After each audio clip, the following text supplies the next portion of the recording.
we do have to talk some football, in particular, your New York Giants.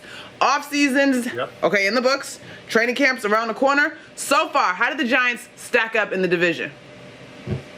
I think with the moves that they made during the offseason and the draft, it's going to be a completely different year than it was in 2020, especially when you look at this team, understanding what Joe Judge expects from them, but more importantly, Patrick Graham on the defensive side of the ball and Jason Garrett on the offensive side of the ball actually had a full offseason to get the scheme fits right and to make sure the techniques and fundamentals for this team are honed in for 2021. Because let's face it, the way that the NFC East turned out last year, it's going to be a completely different division this year. And I am very excited to look forward to the way that the Giants are looking right now. As I said, the way the offense is upgraded and the defense is upgraded, I expect big things out of them this year. You know, David, a wise man once said moral victories for minor league coaches. And Joe Judge proved last year he's definitely not a minor league coach. He is one of the good, bright spots of this New York Giants football team. So I'd love to know your thoughts on what we can expect from Joe Judge in year 2 heading up Big Blue. I think last year, for his first year as a head coach, you know, obviously there are some things that he's going to continue to improve on. I'm sure the most important thing that I saw out of Joe Judge and his football team was with the rough start that they had and not winning a football game over the first 4 weeks the way that they did. There was never any finger pointing. There was never ever any discussion or fights among the team. All it was about continuing to ascend and to make progress each and every day. So, as I said, with the defense and the offense, and more importantly, with this offseason spent under his system, you know he's going to demand the most out of them. Technique, fundamentals, discipline, and playing hard. I saw it throughout this entire offseason, but more importantly, it's got to start quick and it's got to start fast, especially when the Denver Broncos roll into town week 1. Woo! Week 1 is so close, yet so far away in the same breath. Okay, for all of that, David, and you have a way of getting us fired up and ready to rock and roll, center point for this Giant squad is going to be year 3 quarterback in Daniel Jones.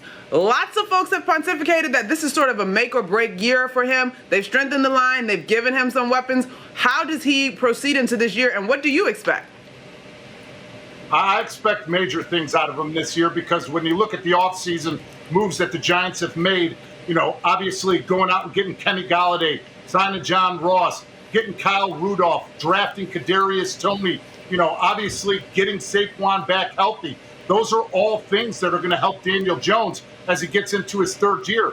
As a lot of people asked me last year after his 2nd season, people were asking me, how can you compare him to Eli Manning in his 2nd season? Well, in Eli Manning's 2nd season, Tiki Barber ran for 1,800 yards. Saquon Barkley was a key missing piece and a focal point to this offense last year.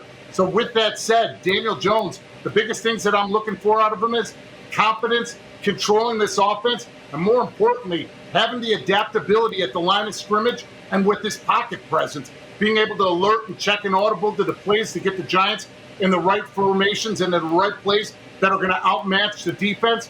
But the pocket presence is the big thing that I know a lot of people are talking about.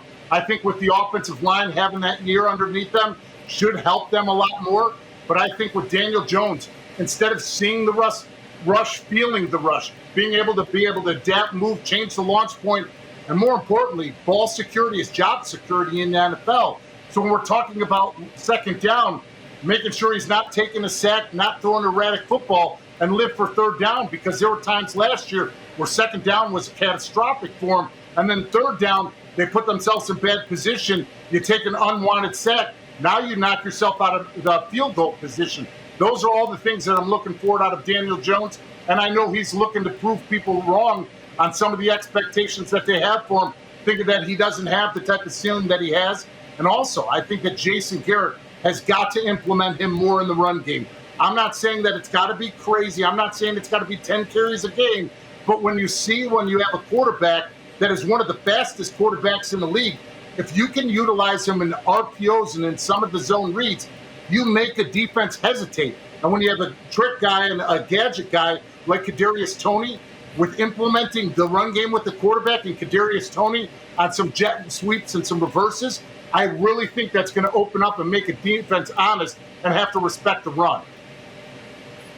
you opened my eyes with making Daniel Jones run more. I'm thinking we see Josh Allen, a lot of these quarterbacks running a lot. And speaking of it being a make or break year, what's one specific stat that we need to look out for Daniel Jones that would make it a good year for him? A year that we can say this is the franchise quarterback for the New York Giants. I think it's all about turnovers. I mean, that makes the difference between winning and losing football games.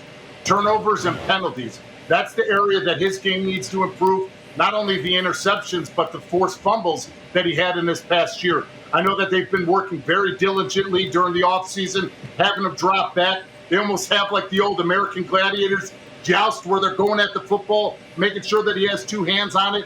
Those are the things that you know that he needs to improve in year 3 because, as I said earlier, ball security is job security, especially in the NFL when you're the quarterback and that ball's in your hands every single play. All right, Diehl, we got a game, and I can't wait to get to it. But before we do that, I got to go back to one more question. You mentioned what Tiki Barber was to Eli Manning and the potential of Saquon being that for Daniel Jones. No concern at all about how Saquon returns having missed the season with that injury? No, I think when you look at it, it's never good to get injured. But if you're going to get injured, it should be earlier in the season. Figure they were able to hold off on his surgery, let that knee swell down. And then when you think about him coming off with the expectations that people have on him, but more importantly, the expectations he has for himself, I think that he's going to have a phenomenal season. He fits this offense perfectly. And as I said, he is going to be the man that this offense goes through because once he gets rolling, it really forces the hand of the defense to respect him, have that 8th man in the box that creates one-on-one for the dynamic receivers on the outside.